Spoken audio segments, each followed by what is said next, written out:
Secara nominal mungkin ya produk-produk seperti ini cukup mahal, sesuai gitu ya. Ada harga, ada kualitas. Harga yang saya tawarkan barangkali tidak terlalu mahal. Ini juga saya pikir menjadi satu keunggulan untuk kita di butik ini.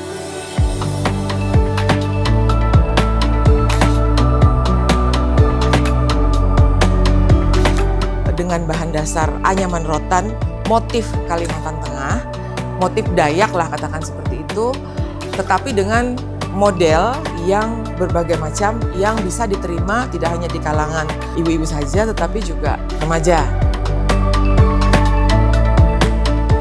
Apabila memang keterampilan menganyam ini bisa menjadi satu mata usaha tetap, mata pencaharian tetap, saya pikir itu salah satu bentuk untuk pelestarian. Kita terus ingin mengembangkan ini menjadi satu produk yang diminati, kemudian juga cukup membanggakan untuk kita, khususnya Kalimantan Tengah ya. Sehingga nanti, jadi kalau misalnya orang ingat rotan, ingat anyaman, orang akan ingat Kalimantan Tengah. Itu yang kita harapkan. Bismillahirrahmanirrahim. Assalamualaikum warahmatullahi wabarakatuh.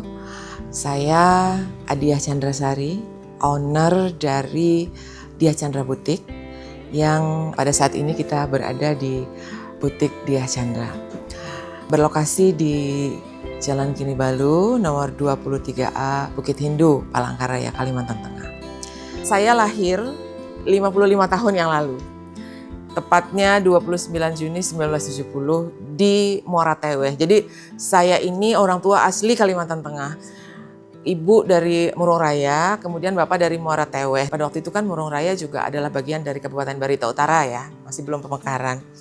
Nah, saya lahir di sana, saya SD di sana, kemudian juga SMP di sana, sanawiyah pada waktu itu. Nah, kemudian tahun 1986 saya lulus sanawiyah, melanjutkan ke Jakarta.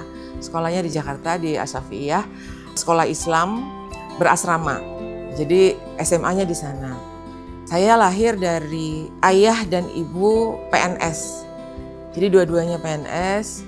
Saya anak bungsu dari 2 bersaudara, kakak saya laki-laki, kemudian saya bungsu perempuan satu-satunya. Ya namanya anak bungsu, kemudian juga satu-satunya perempuan biasanya sangat selain dimanjakan tentu saja juga dikhawatirkan dalam hal misalnya nggak boleh kesini, nggak boleh begini, nggak boleh begitu ya, katakan seperti itu. Jadi ketika saya sekolah SMA di Jakarta, jarak yang demikian jauh dengan orang tua yang biasa memanjakan, katakan seperti itu. Kita berada di asrama, hidup dengan teman-teman, itu mungkin merubah cara pandang saya. Cara pandang misalnya bersama dengan orang tua, mungkin saya merasa bahwa semua kebutuhan kita bisa dipenuhin seperti itu. Kita juga terbiasa apa-apa ada ya. Nah, sementara kalau kita di asrama dengan jarak yang cukup jauh, tidak bisa 1 tahun sekali baru pulang. Ya dulu juga nggak seperti sekarang, hubungan bisa enak lewat telepon kan.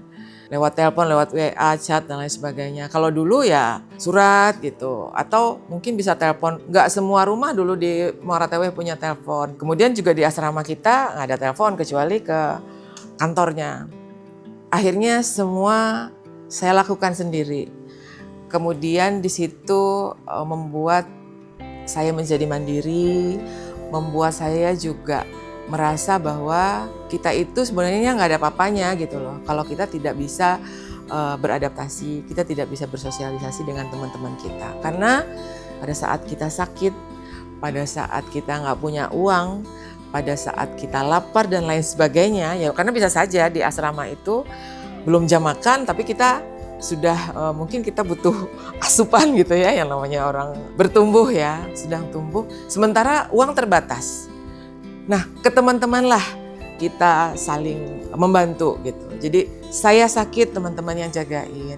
Teman-teman sakit, saya juga yang jagain. Akhirnya saya merasa bahwa kita memang harus bisa berempati dengan teman, kita harus bisa menyesuaikan dengan teman. Nah, kehidupan di asrama itu sekali lagi cukup membentuk kepribadian saya sampai dengan sekarang. Ya mudah-mudahan apa yang menurut saya miliki itu menurut orang lain juga cukup bagus gitu ya. Jadi jangan sampai saya merasa diri saya mungkin cukup bisa berempati dengan orang lain, tetapi ternyata orang lain tidak berenggang seperti itu gitu. Tapi saya harap tidak seperti itu. Jadi saya cukup berempati, saya pikir saya cukup berempati dengan orang lain, dan saya pikir itu salah satu keuntungan ketika saya tinggal di asrama. Nah, tetapi saya di asrama itu juga tidak lama, sekitar 2,5 tahun. Kemudian di kelas 3 saya malah pindah ke Banjarmasin ketika itu. Sekolah di Banjarmasin sampai dengan lulus. Nah, kemudian orang tua saya yang dari Morateweh pada waktu itu tahun 88 itu pindah ke Palangkaraya. Nah, kemudian lulus dari SMA, orang tua saya bilang ya sudah kita ngumpul aja di Palangkaraya, karena di Palangkaraya ada kampus, ada tempat kuliah gitu. Sehingga kemudian pada waktu itu tahun 89 saya lulus, saya masuk di Palangkaraya. Saya alumni untuk S1-nya, alumni STEH, karena pada waktu itu di UPR sendiri belum ada hukum. Nah, tahun 92 saya belum lulus pada waktu itu, saya nikah, kemudian melahirkan. Tahun 2000 saya bekerja di Pengadilan Tinggi Agama Palangkaraya. Tahun 2001 saya meneruskan kuliah S2 di Banjarmasin di Unlam. 2002 kalau nggak salah ya, 2002, 2000 lulusnya 2006, berarti 2004 terusnya 2006. Tahun 2017, jadi sampai dengan 2017 saya di Pengadilan Tinggi Agama, sempat pindah juga ke Morateweh, ikut suami di Morateweh. Kemudian tahun 2005 balik lagi ke Palangkaraya. 2017 saya operhang ke Pemprov. Seperti itu. Tapi ini bisnis jalan di 2012. Saya mulai tertarik di 2012, walaupun sebenarnya ketertarikan saya sih sudah lama. Karena ya memang hal yang menarik ya, apabila sesuatu yang kita buat yang memang dari hati kemudian hasil pemikiran kita ternyata disukai oleh orang lain. Nah, itu adalah sesuatu yang membahagiakan, dan tidak hanya itu tetapi kita juga mempromosikan produk kerajinan khas Kalimantan Tengah. Seperti itu, yaitu anyaman rotan ini. Melalui karya-karya yaitu tas, kemudian juga sepatu.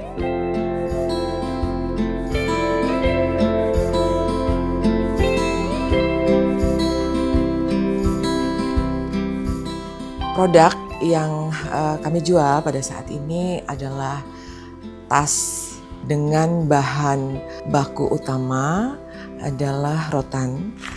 Anyaman rotan Kalimantan Tengah khususnya tentu saja, yang dikombinasi dengan kulit.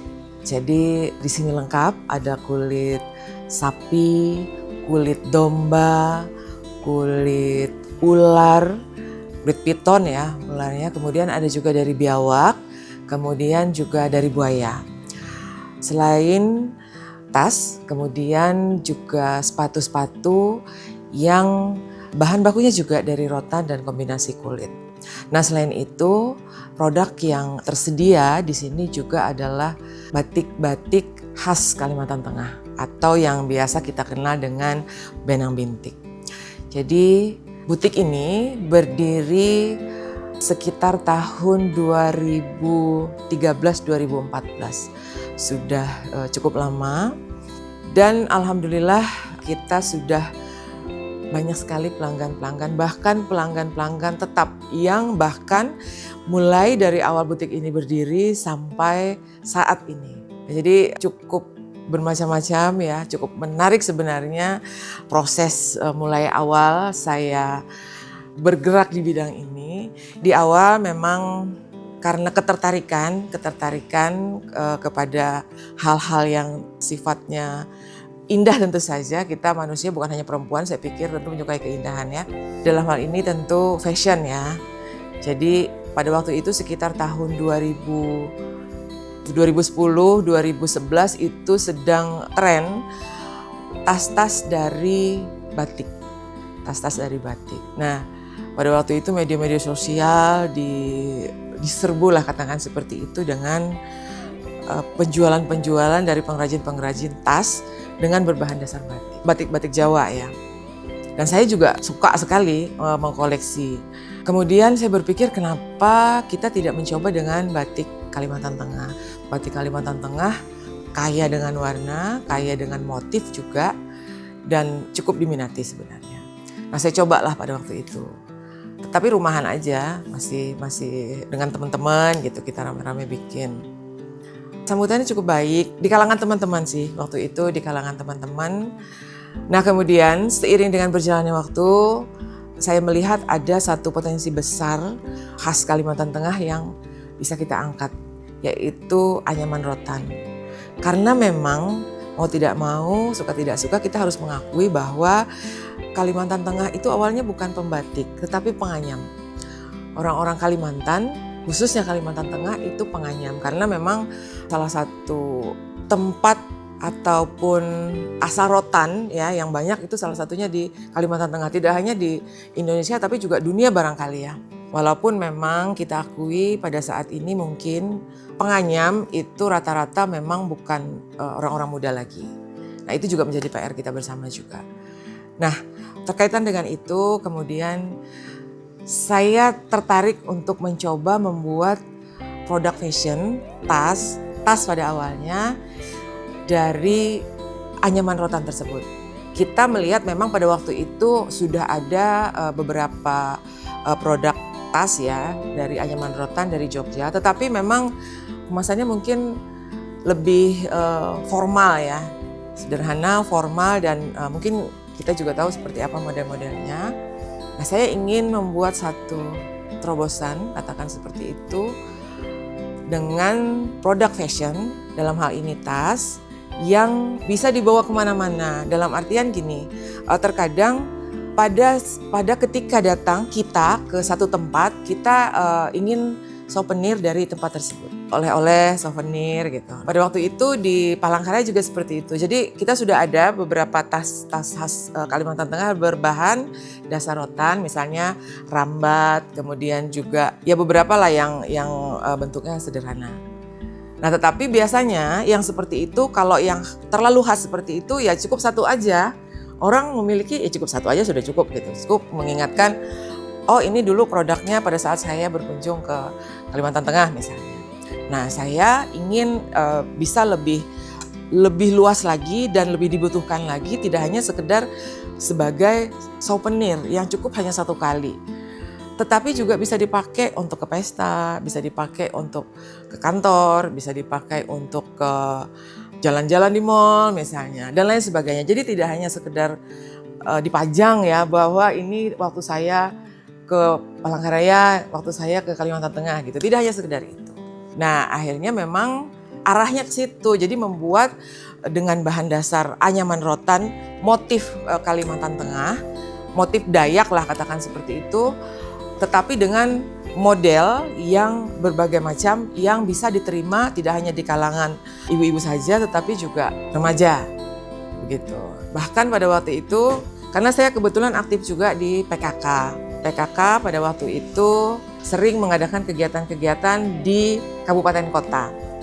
Saya sering tuh pada saat kita berkunjung ke kabupaten kota, saya bawa di mobil saya tas-tas sepatu-sepatu produk saya jual pada saat di kegiatan di dalam mobil buka bagasi mobil, kita buka, didatengin tuh. Terutama pada waktu itu ibu-ibu ketua tim penggerak PKK, pengurus PKK-nya. Nah, itu sesuatu yang cukup berkesan sekali buat saya. Sampai pada tahun 2014 saya membuka toko ini, ya galeri ini. Sampai sekarang pun bahkan saya masih sering karena pelanggannya banyak ya, pelanggan yang bertahan gitu dari sejak awal saya memproduksi ini. Jadi masih sering chat lewat WA untuk menanyakannya. Nah, kemudian berkembang dengan batik-batik karena saya lihat banyak juga peminat yang mencari batik-batik. Saya mengakui banyak pelanggan saya juga yang sering mencari baju-baju yang sudah jadi, yang ready to wear. Tapi memang karena keterbatasan juga sehingga sampai saat ini masih belum tersedia. Insya Allah ke depannya di 2026 saya berharap baju-baju yang ready to wear, kemudian juga beberapa souvenir-souvenir lain seperti kuliner dan lain sebagainya bisa kami siapkan.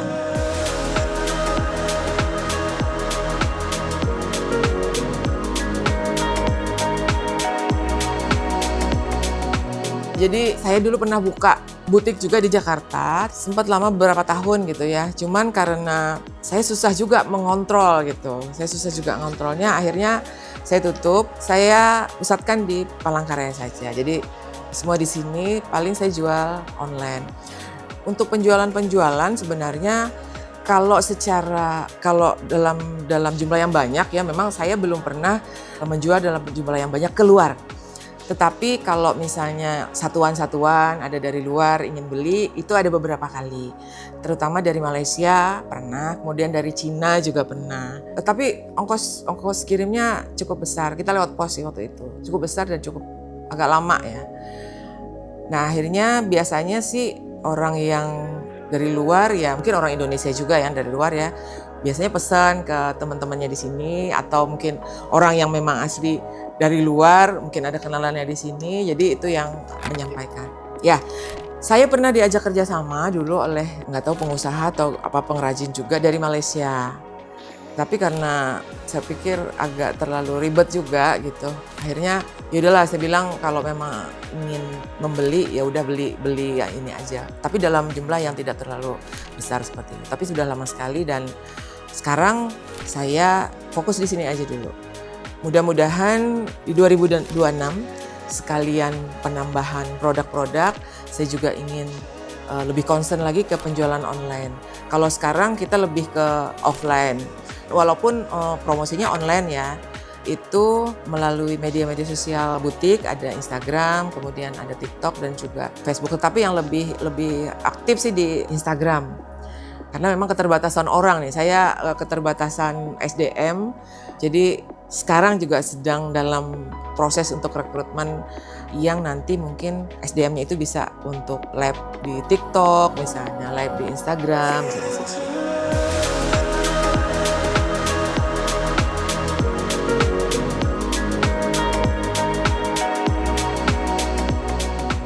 Kalau saya lihat ya sekarang memang untuk yang memulai, yang pertama barangkali di Palangkaraya untuk yang produk rotan tetapi dengan style yang modern gitu ya.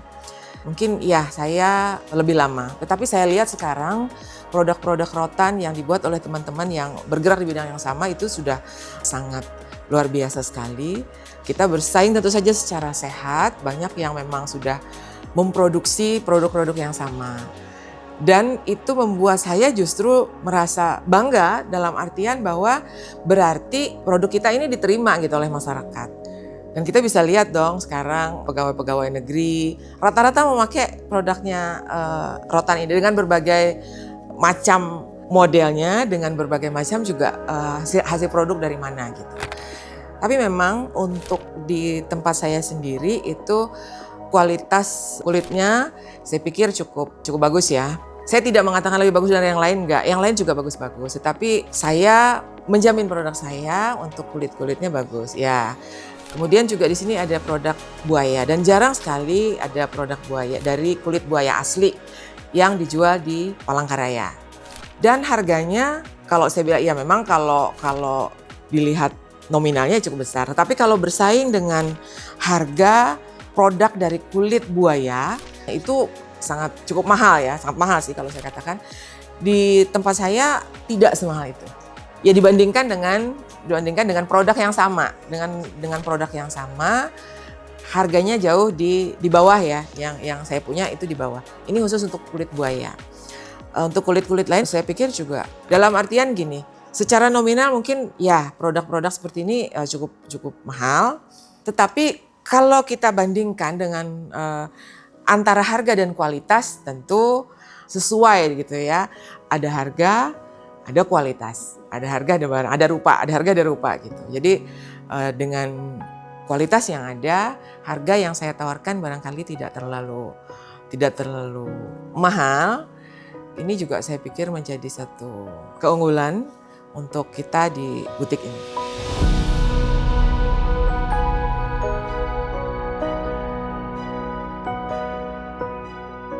Oke, jadi harapan saya sebenarnya sebagian sudah terwujud ya, terrealisasi bahwa produk-produk dengan berbahan dasar anyaman rotan dengan motif ya. Karena ada juga yang tidak ada motifnya. Karena motif ini menunjukkan kekhasan kita tentu saja. Itu bisa dikenal luas gitu. Sebagian sebenarnya itu sudah terwujud karena saat ini saya pikir cukup dikenal ya. Bukan hanya produk saya, tapi juga produk-produk yang lain gitu. Dari pengrajin, dari produsen yang lain juga banyak dikenal. Tidak hanya di Kalimantan Tengah saja, tetapi juga di Indonesia. Bahkan mungkin banyak juga teman-teman kita, para pengrajin-pengrajin ini yang sudah ke mancanegara. Saya pikir banyak juga, tapi tentu saja kita terus ingin mengembangkan ini menjadi satu produk yang diminati, kemudian juga cukup membanggakan untuk kita. Khususnya Kalimantan Tengah ya, sehingga nanti Kalimantan Tengah itu menjadi satu, jadi kalau misalnya orang ingat rotan, ingat anyaman, orang akan ingat Kalimantan Tengah. Itu yang kita harapkan. Nah, kemudian juga harapan kami mungkin yang punya bisnis serupa, kerajinan ataupun anyaman ini bisa diminati juga. Mereka yang membuat anyaman ini sekarang memang kendala kita rata-rata adalah orang-orang yang sudah berumur. Nah, kita berharap nanti pada saatnya generasi muda juga tertarik gitu dengan pembuatan anyaman ya, membuat anyaman ini sendiri sehingga itu bisa lestari. Jadi keterampilan membuat anyaman itu bisa lestari. Di beberapa tempat, jadi rotan-rotan yang saya buat ini bahan yang menjadi bahan dasar dari produk saya ini saya ambil dari Lampeong, salah satu kecamatan di Kabupaten Barito Utara, kecamatan apa ya itu ya? Teweh Timur kalau tidak salah, di Barito Utara. Nah itu mereka di desa-desanya, Benangin, Lampeong, kemudian ada beberapa desa lagi, itu mereka memang memproduksi anyaman. Mereka membuat anyaman, di situ kalau tidak salah mereka pernah bercerita bahwa muatan lokal di sekolah-sekolah, sekolah SD, sekolah SMP itu menganyam. Nah ini salah satu gebrakan juga dari pemerintah setempat untuk pelestarian kerajinan menganyam ini agar dikuasai juga oleh generasi muda. Nah mudah-mudahan di kota juga seperti itu nanti. Jadi para pengrajin ini tidak hanya dari generasi tua saja. Jadi kalau generasinya semakin tua, kemudian juga mungkin ada yang sudah tidak menganyam lagi, maka kalau tidak ada regenerasi maka hilang gitu. Keterampilan ini akan hilang. Warisan budaya, jadi ini adalah merupakan satu warisan budaya dari nenek moyang kita. Kita khawatirkan akan hilang kalau tidak ada regenerasi.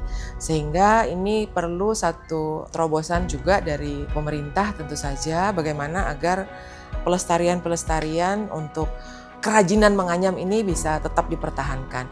Saya lihat sudah banyak juga lomba-lomba yang diadakan oleh pemerintah kabupaten kota, bahkan pemerintah provinsi sendiri dalam beberapa festival terkait dengan menganyam ini. Nah mudah-mudahan itu menjadi salah satu daya tarik ya untuk generasi muda untuk tertarik bisa melestarikan kerajinan ini.